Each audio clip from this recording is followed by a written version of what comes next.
بسم اللہ الرحمن الرحیم۔ السلام علیکم۔ ایران اور امریکہ جنگ کا رزلٹ کیا نکلے گا؟ یعنی کہ ہر انسان کے منہ کے اوپر یہ سوال ہے اور ہر انسان اس سوال کا جواب ڈھونڈنا چاہتا ہے۔ آپ جہاں پر بھی جائیں، دوستوں میں بیٹھ جائیں، ہم آفس میں چلے جائیں یا کسی بھی جگہ پہ، تو یہی ہمیں تذکرہ ہوتا نظر آ رہا ہے کہ ایک دوسرے سے لوگ پوچھ رہے ہیں کہ یار اس جنگ کا یہ وہ جنگ ہے جو کہ خام خواہ میں، بلکہ خام خواہ میں بھی ہم نہیں کہہ سکتے، ایک پروپر ایک ایجنڈے کے تحت،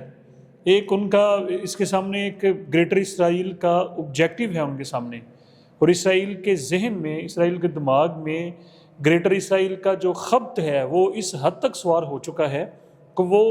اس میں حواس باختہ ہو چکا ہے، وہ اپنے ہوش و حواس اس کے جو ہیں وہ اس کے قابو میں نہیں ہیں، اور امریکہ جو ہے وہ کٹ پتلی نظر آ رہا ہے۔ خاص طور پہ جو ٹرمپ کی جس طرح کی حرکتیں ہیں، ٹرمپ کی جس طرح کی پالیسیز جو ہیں، وہ خود اپنے ہی گڑھے میں گرتا ہوا نظر آ رہا ہے۔ آپ ذرا حالات و واقعات کو اگر ہم تھوڑا سا ملاحظہ کریں کہ پچھلے تقریباً کوئی ہفتے ڈیڑھ ہفتے سے جب سے امریکہ نے ایران کے اوپر حملہ آور ہوا ہے اور فوج کشی جو ہے وہ کی ہے، اور اس کا یہ جو دعویٰ ہے کہ میں دنیا کی سپر طاقت ہوں اور میں یہ کر دوں گا اور میں وہ کر دوں گا، پہلے ہی دن سے وہ ٹرمپ جو ہے اس کا گراف مسلسل گرتا چلا جا رہا ہے۔ یعنی کہ اس کی جو حمایت ہے، اس کی جو پاپولیرٹی جو ہے، اور اس کی جو فیم جو ہے وہ مسلسل گرتی چلی جا رہی ہے۔ اور اتنا بڑا لوس دیکھیں، ان کا ذہن یہ تھا کہ ایران کے اندر ہم بڑی آسانی کے ساتھ جو ہے وہ رجیم چینج کرنے میں کامیاب ہو جائیں گے، اور اس لیے انہوں نے آیت اللہ خامنئی صاحب کو نشانہ بنایا، اور وہ تو شہادت کے اعلیٰ مرتبے کے اوپر فائز ہوئے، اور انہوں نے دنیا میں پھر سے یہ تاریخ جو ہے، اسلام کی جو تاریخ جو ہے وہ پھر سے ریوائز کی، اور لوگوں کا ایمان تازہ ہوا۔ اور اس کا سب سے بڑا جو فائدہ ایران کو ہوا ہے کہ وہ ان کے اندر جو انتشار تھا، ان کے اندر جو ان کے حوصلے جو کسی وجہ سے اگر پست تھے، کسی وجہ سے اگر وہاں پر مظاہرے پھوٹے ہوئے تھے پچھلے اگر چند ماہ پہلے اگر ہم چلے جائیں، تو وہ سب کچھ خامنئی صاحب کی شہادت کی وجہ سے ایران کو نئی زندگی ملی ہے، ایران کو نئی یکجہتی اور ایک ان کے ارادوں میں مضبوطی اور ایک عزم ان کو خامنئی صاحب کی شہادت کی وجہ سے ان کو نصیب ہوا ہے۔ اور یہ امریکہ نے ایک فائدہ کر دیا ہے، صحیح پوچھیں تو، یعنی کہ 80 سال سے زیادہ ان کی عمر ہے، اور وہ ان کو ڈبل فائدہ، ایک طرف شہادت ملی ہے اور دوسری طرف جو ہے وہ ایران مضبوط ہوا ہے، ایرانیوں کے حوصلے بلند ہوئے ہیں، یہ اس کا جو ہے وہ رزلٹ نکلا ہے۔ تو اس سارے سینیریو میں پاکستان کی جو اہمیت ہے کہ پاکستان ابھی خاموش ہے، پاکستان جو ہے وہ دنیا کی، اسلامی دنیا کی اگر ہم بات کر لیں تو وہ واحد ایک سپر پاور ہے، دنیا کی بہترین جو افواج ہیں ان میں سے ایک فوج بلا شک و شبہ، اس میں کوئی شک و شبہ نہیں ہے کہ وہ پاکستان کو حاصل ہے، پاکستان کو جوہری طاقت ہونے کا جو اعزاز جو ہے وہ حاصل ہے، اور پاکستان جو ہے وہ اپنے آپ کو حالیہ جو مئی 2025 میں انڈیا کے خلاف جو ہے وہ اپنے آپ کو دو بڑی طاقتیں جو ہیں اس وقت اگر ہم دیکھیں، یہ وہی سوال جو میں نے شروع میں عرض کیا کہ اس جنگ کا انجام کیا ہوگا۔ رشیا اور چائنا کی طرف لوگ دیکھ رہے ہیں کہ روس اور چائنا کا رد عمل کیوں ہوگا،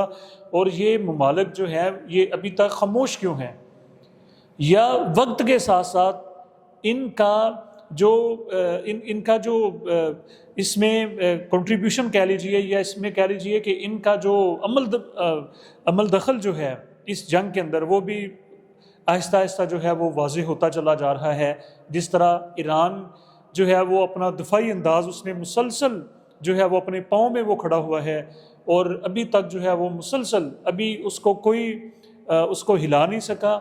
اور اس کو کمزور نہیں کر سکا دفاعی اعتبار سے بھی۔ اور جس طرح کی کارروائیاں تل ابیب میں ہو رہی ہیں، اور تل ابیب جو ہے وہ جل رہا ہے، وہاں پر جو جس طرح سے وہ میزائلز جو ہیں وہاں پر وہ کارروائیاں ہو رہی ہیں، تو یہ ساری چیزیں جو ہیں یہ ایک طرح سے یہ جواب ہیں خاموشی کا، روس کی اور چائنا کی، مطلب کہ یہ سمجھدار کے لیے جیسے کہتے ہیں کہ اشارہ ہی کافی ہوتا ہے،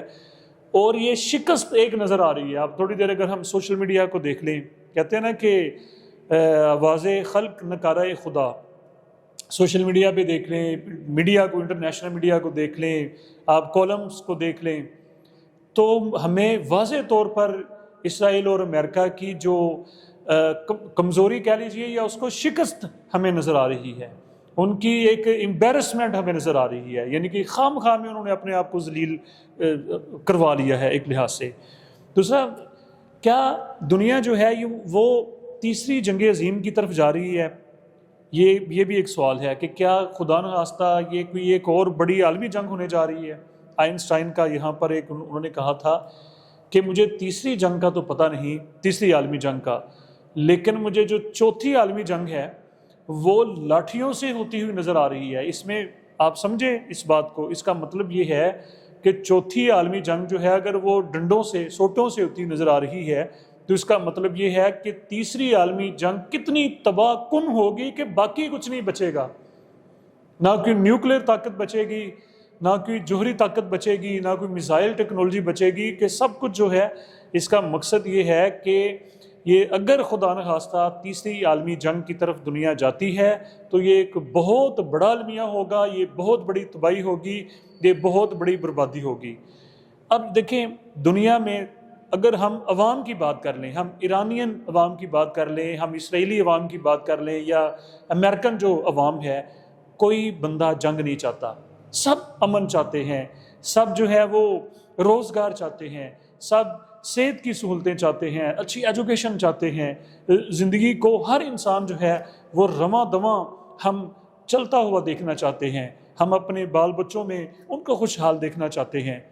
تو پھر آخر جو ہے وہ خرابی کہاں پر ہے، نقص کہاں پر ہے؟ اس کا جواب یہ ہے کہ چند لوگ جو صاحب اقتدار ہیں،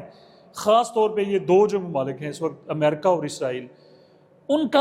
کا دماغ خراب ہوا ہے، وہ پوری دنیا کا جو ورلڈ پیس جو ہے اس کو وہ ڈسٹرب کر رہے ہیں، اس کو وہ تباہ و برباد کر رہے ہیں۔ تو اس میں دنیا کے جو اہل دانش ہیں، دنیا کی ایسی وہ شخصیات، ایسے وہ لوگ کہ جن کی آواز جو ہے اس کو دنیا سنتی ہے، ان کو آگے بڑھنا ہوگا۔ اور دنیا کے اب اس وقت کہ دنیا تباہی کے، جس طرح آئنسٹائن کی میں نے بات کی کہ لاٹھیوں کے اوپر ہم چلے جائیں گے، ہم آج سے کوئی 500 سال یا 1000 سال پیچھے پوری دنیا خام خواہ میں چلی جائے گی۔ تو دنیا کے جو سمجھدار لوگ ہیں، دنیا کے جو دانشور ہیں، دنیا کے جو سپورٹس مین ہیں، اس طرح کے جو لوگ ہیں، ان کو اپنی آواز کو بلند کرنا ہوگا اور دنیا کو اس بڑی تباہی سے ہمیں بچانا ہوگا۔ مجھے اپنی دعا میں یاد رکھیں۔ بہت شکریہ۔